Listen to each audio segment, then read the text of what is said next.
Masja wil regen. Masja kijkt naar buiten.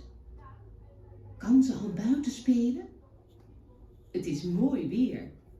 De zon schijnt. Maar Masja wil niet dat de zon schijnt. Ze wil dat het gaat regenen. Dat is gek. Wie wil er nou in de regen spelen? Dan word je toch helemaal nat? Nee hoor. Je kan ook droog blijven in de regen. Want Masja heeft van mama iets moois gekregen.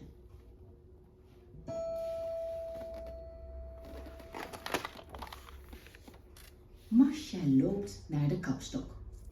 Daar hangen nieuwe regenkleren, voor als het gaat regenen. Ze heeft een rode glimmende regenjas. Als ze die aandoet, worden haar kleren niet nat. Ze heeft een gele glimmende regenhoed. Als ze die aandoet, wordt haar hoofd niet nat. En ze heeft blauwe glimmende laarzen. Als ze die aandoet, worden haar voeten niet nat. Goed, hè?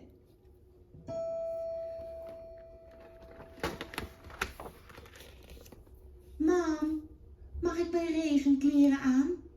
Vraagt Masja. Mama lacht. Dat hoeft niet, lieverd. Het is mooi weer. Kijk maar. Weet ik al lang, zegt Masja boos.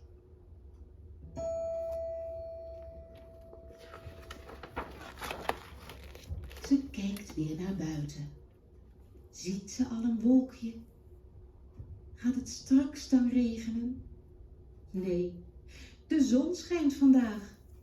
Vandaag hoeft Masja geen rode regenjas aan. En geen gele regenhoed. En ook geen blauwe laarzen.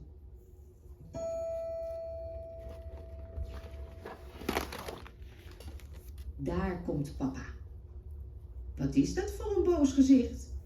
Vraagt hij. Ik wil naar buiten, maar het regent niet, zegt Masja.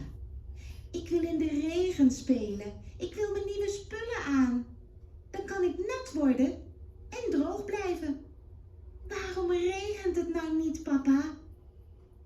Nou, kom maar met mij mee, zegt papa. Ik maak wel regen voor jou. Waar is je rode regenjas? Waar is je gele regenhoed? Waar zijn je blauwe laarzen? Trek die mooie spullen maar gauw aan.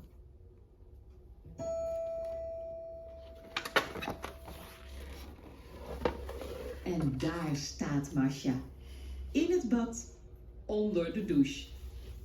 Papa doet de kraan open. Regen, roept hij. Masja moet zo lachen. Ze heeft haar rode regenjas aan, dus ze krijgt geen natte kleren. Ze heeft haar gele regenhoed op, dus haar hoofd wordt ook niet nat. En ze heeft haar blauwe laarzen aan, dus haar voeten blijven droog. Ze doen het, roept Masja. Hoera, zeggen papa en mama.